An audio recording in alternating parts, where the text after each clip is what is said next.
Destiny 2. This was Bungie's chance to absolutely blow everybody away. The first game garnered massive success, a very dedicated player base, and a lot of controversy over DLC decisions, but Bungie definitely listened to their fans. So what did they give us with Destiny 2? Basically Destiny 1.5, a Call of Duty style successor in the series where they took the good and pasted it over but added new stuff to the formula.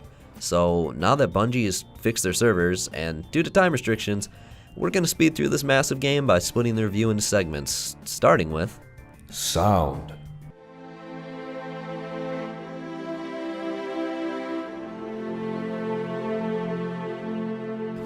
The score is incredible, seriously. Truthfully, the only memorable song I can think of from the first game is the main theme from the menu, but I'm actually finding myself looking up specific songs from the D2 soundtrack in my free time. The soundtrack is actually so epic that I felt like I was at the climax of a battle when I was just running through the hub or AFK.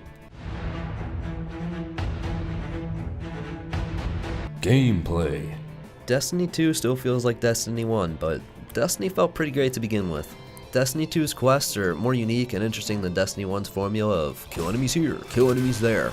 Strikes are intense, crushing public events with random guardians is just so rewarding, and using your subclass power is still exciting every time. Story. No, we're gonna cut that bit because it's probably getting annoying.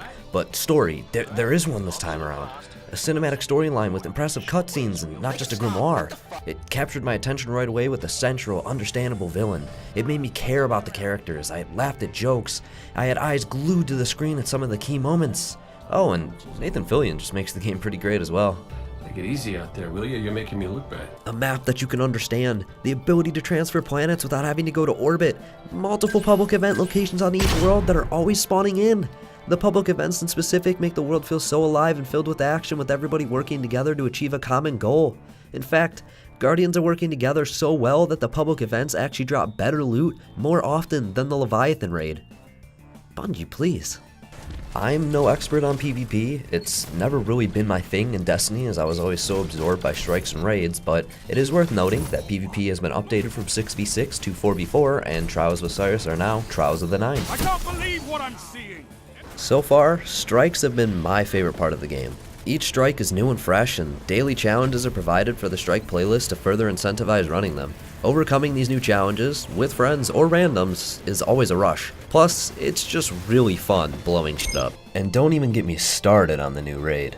In summary, Bungie did a great job of figuring out the best parts of the first game to bring to the second, but they also really cut out the endgame grind in the process of streamlining this game. Late game weapon diversity basically doesn't exist, there's no grimoire or dead ghost to search for, and there's no ranking or scoring for PvE or PvP. With this in mind, I would currently rate Destiny 2 at a solid 8 out of 10. Anybody who was a fan of the first game will have no problems getting into the new one, but the game currently has issues holding endgame players throughout the week. I have no doubt that in the coming months leading up to the DLC, as well as once the first DLC releases, Bungie will be adding much more content to the game to make it a much better experience for everyone.